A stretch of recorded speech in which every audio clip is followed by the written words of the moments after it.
In this video, we are going to study the surface tension.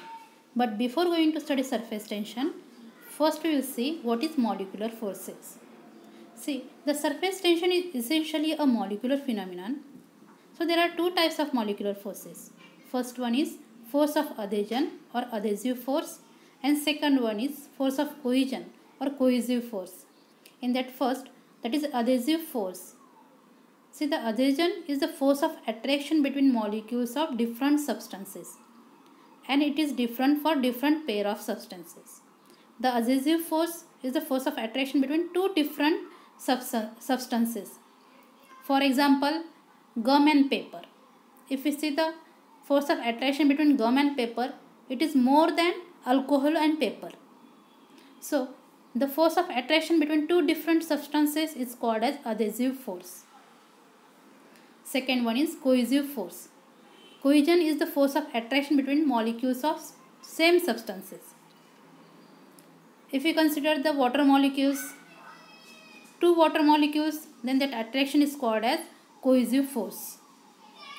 Two molecules are attracted by cohesive force. And if we consider water and glass, if we take a water in a glass,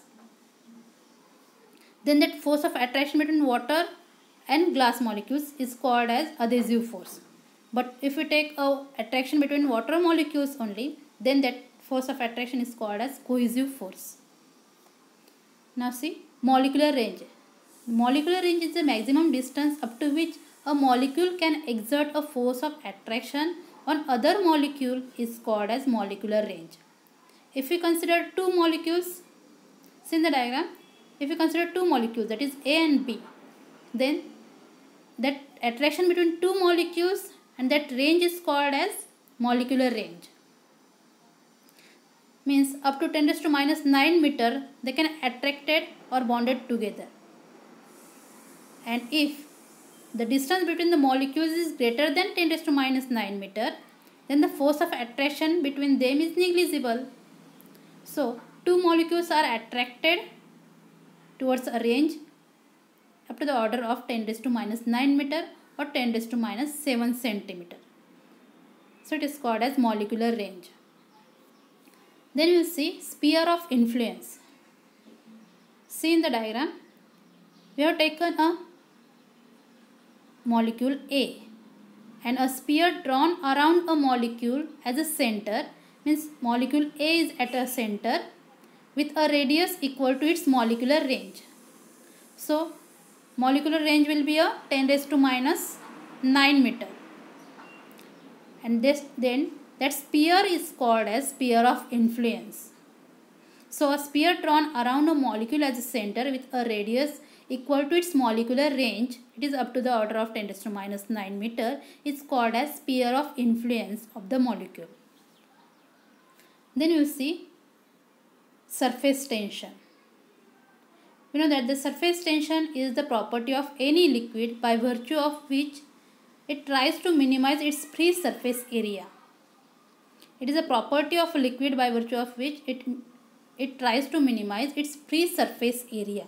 So the surface tension of a liquid is measured as the force acting per length on an imaginary line drawn tangentially on the free surface of the liquid.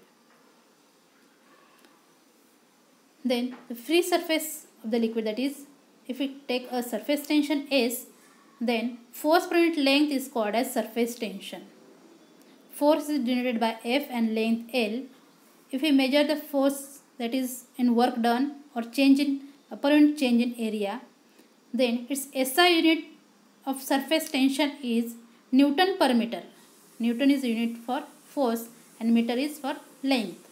So force per unit length, that is Newton per meter, is the SI unit of surface tension, and the CGS unit, that is dyne per centimeter.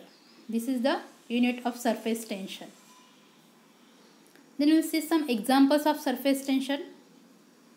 See the soap bubbles, it having a surface that is spherical. So sphere is one of the surface having a minimum surface area. Or the second example, that is the water drop.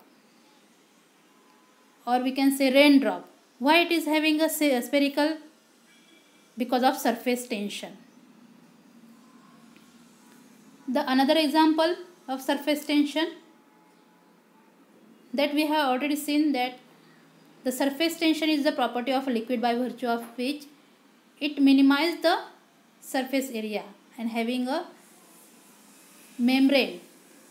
So the flies or mosquitoes or spider can walk on a water because of the surface tension. And the another example is, see the pin floating on the water due to the surface tension again, because the surface of that water having a membrane which is contracted and occupying minimum area, and due to that contraction on the surface, the molecules on the surface tries to minimize the area or tries to invert in the water, and due to that the surface having a tension and spiders can walk on a water. These are the examples of surface tension.